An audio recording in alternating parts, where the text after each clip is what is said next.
Hello my marvelous collectors, thank you so very much for checking out my channel today. Thank you so very much for watching the review. Please give me a like, comment, subscribe, and hit that notification bell as I continue to bring you weekly content. Today we're going to be taking a look at Transformers Studio Series number 55, Demolisher. Oh, whoops, I'm sorry. I made a slight mistake on that. It's Scavenger, because originally this was Demolisher that we saw in Revenge of the Fallen, but that's alright. Hasbro is well known for making so many continuity errors in Transformers. Usually it happens with the Constructicons. I don't know why, but it happens with the Constructicons for some reason. Just like in Generation 1, well, I guess they built them, Megatron and company built them in the caverns, and then they were somehow back in Cybertron in the later seasons. But anyways, enough about the complaining about Hasbro and its lack of continuity errors. That's not really doing with Power Rangers, but just keeps doing with Transformers. But let's just go ahead and take a look at the box of Transformers Studio Series Scavenger. As you can see, regular, typical box, very nicely done, beautiful picture there of Scavenger. And of course, Transformers Studio Series Scavenger right there, 55 Transformers, very nicely done artwork right there, well, details. Top of the box, not much happening, just Transformers, Revenge of the Fallen. It was a terrible movie, not gonna lie. One of Michael Bay's biggest downfalls. And of course, this side of the box, not much happening there, just Demolisher, just looking all mad and angry, and he's really, really pissed off. Number 55 right there. And of course, Studio Series right on top of there. And of course, on the bottom of this part of the box, he's a leader class, and you can read on your own time of what other languages it's in. Next part of the box is just Devastator. You got the Devastator insignia right there. I never really thought to see Transformers be a big hit on the big screen, but it's really cool to see how it changes.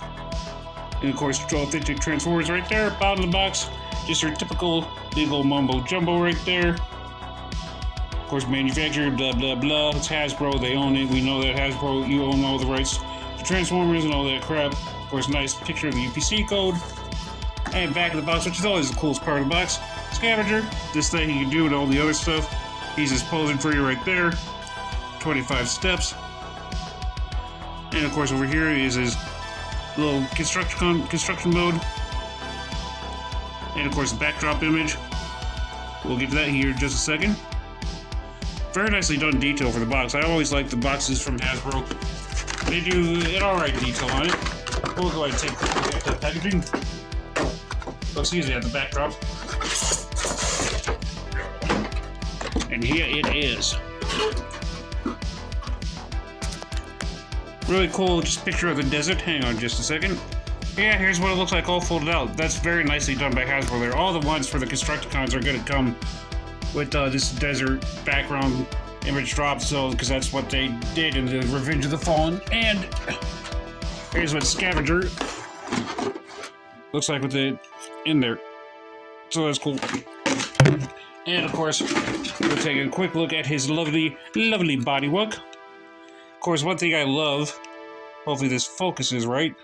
The big problem I have with my cell phone camera right there is not focusing correctly. But again, one thing I really do like is the face work right there. For some reason, I don't know why, but for some reason I just get a general a general Grievous feel from Star Wars. I don't know why. I mean, these two are obviously completely different characters. He's just like, he knows he's ugly. So there you go. And I like the yellow there for his eyes, the black, and the red for his whole entire body.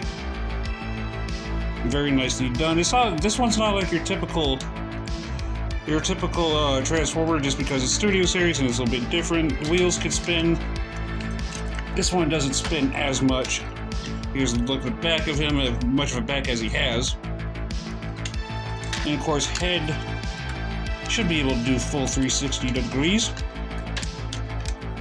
Like I said before, I do have plans on buying an actual real video camera. It's going to take a little bit and can't look up, and that's about it. So, and the arms can't do an actual full 360 degrees. And moves up and down. And it can actually do a little bit more twisting around there too. Well, now that we looked at Captain Ugly himself, let's go ahead and get some comparisons out of the way, shall we? And here's what he looks like with Golden Lagoon Optimus Prime.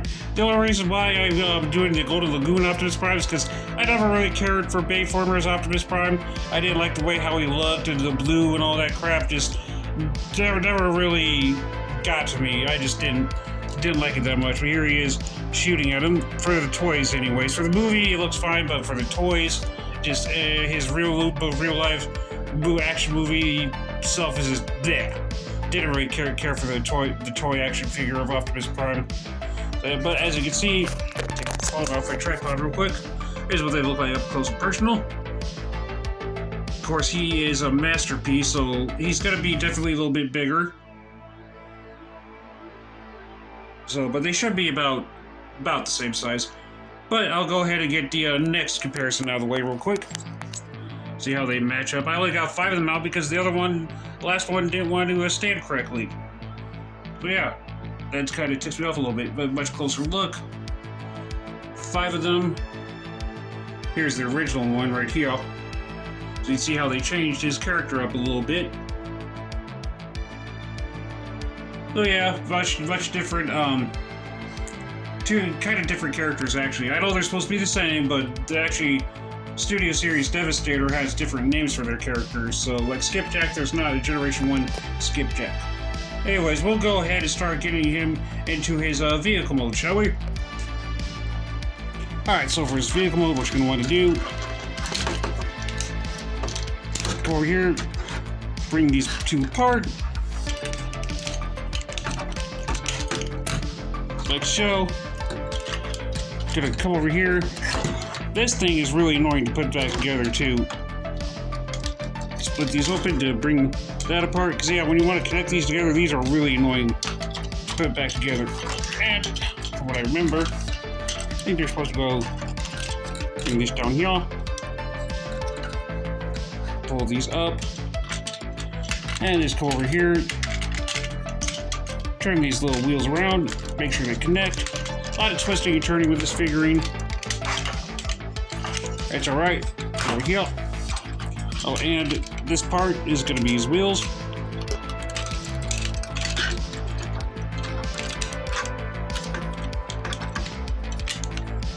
And go over here, turn this all the way around. These, from what I can remember, Mr. Uggo over here.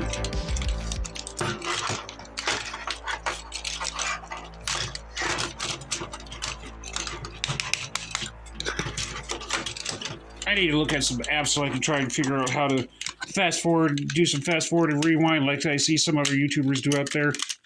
Hang on just a second. So basically, what you're going to want to do after these are all stretched out, turn these around like so. Of course, these, this is why I don't really care for all the Studio Series. Big guys like Scavenger here are just difficult to deal with sometimes. They don't want to cooperate half the damn time. See, the wheel came off on me like that. So that's what you're going to want to do. Bring that around. Like so. Do the same over here.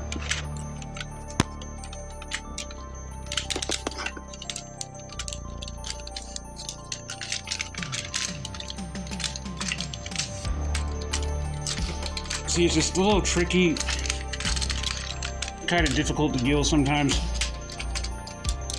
This is why I wasn't fond of Studio Series figurine stuff for the longest time. Always showed you on camera. Easier ones like Soundwave. Granted, his transformation mode wasn't stupid. Was stupid, but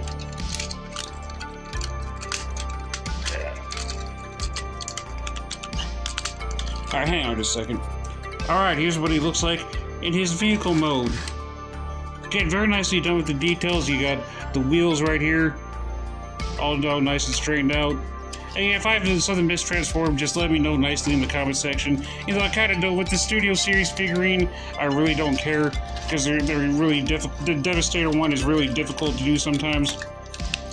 So in articulation, his shovel area can just move up and down. As you can see, he doesn't want to stay connected all the way. That's alright. And of course, the only downside here, top part over here has some gaps. And for comparison, here he is with his Generation 1 counterparts.